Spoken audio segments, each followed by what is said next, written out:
Corn and soybeans are typical crops found in southern Minnesota fields.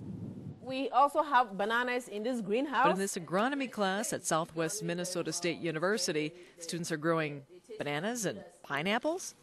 We believe in experiential teaching, and with the agronomy as a profession, the students have to have hands-on experience. Dr. Grace Arma Ajaman is a professor of agronomy and prepares her students to work in all types of climates. Some of them will end up going to take jobs in other countries, foreign countries, warm places. So she brings this world of experience to her students without leaving campus, inside their greenhouse. Just to get the hands-on experience mainly. I want to be, I think, a crop consultant. I'll talk with farmers and check fields and soil samples and tell them the different macronutrients and micronutrients that they'll need to add and what they should plant and when they should spray. Do people and the river have to be in the picture, or do they have to be around at the time of taking the picture? As a photography instructor, Martin Springborg's students learn from critiquing their fieldwork together in class. In some cases, Martin works individually with his students on a photography shoot. This project focuses on the St. Croix and Mississippi rivers using what is called a view camera.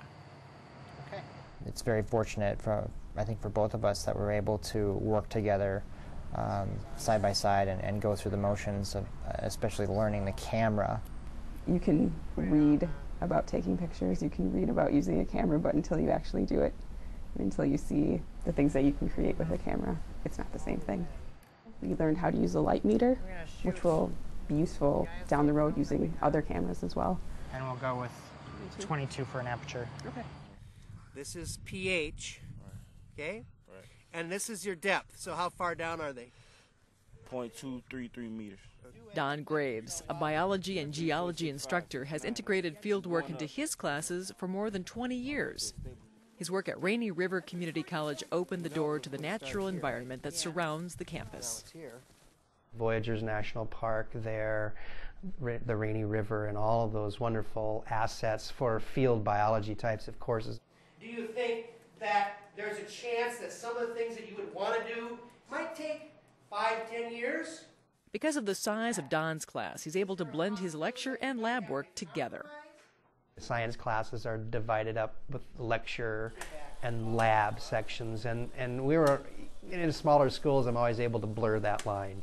It's not lecture lab, it's biology class or it's environmental science. And if we need to go out during lecture, or we need to do lecture during lab, so that kind of blurs that. If you know how much energy this is using, you could just multiply and figure that out. Don says you make mistakes along the way, but proper planning is a key element for a successful lab experience. I don't want to take my students out into the field and stand there and talk to them. We might as well be back in the lecture hall. So when we go out into the field, they know, but each team has all of the equipment that they need.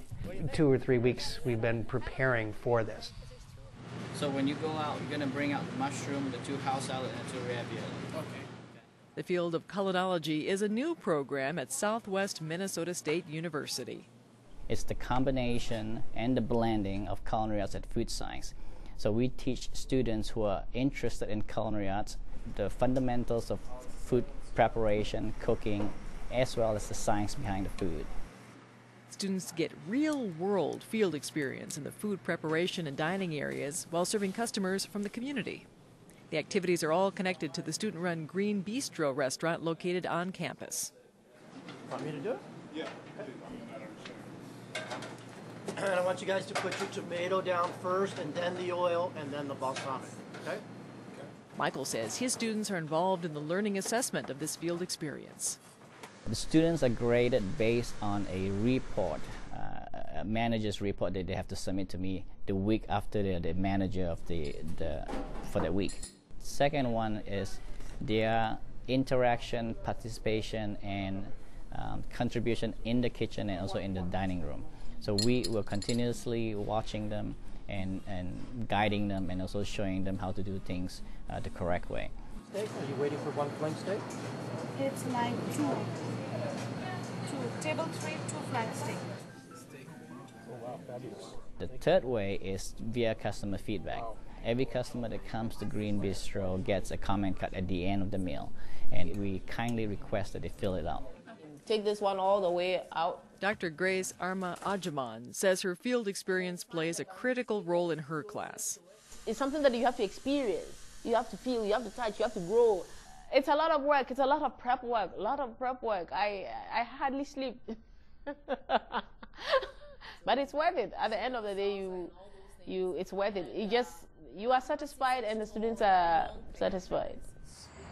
You notice they have a white side and a dark side? Yep. If it wasn't so invigorating for both myself and my students, I wouldn't do it.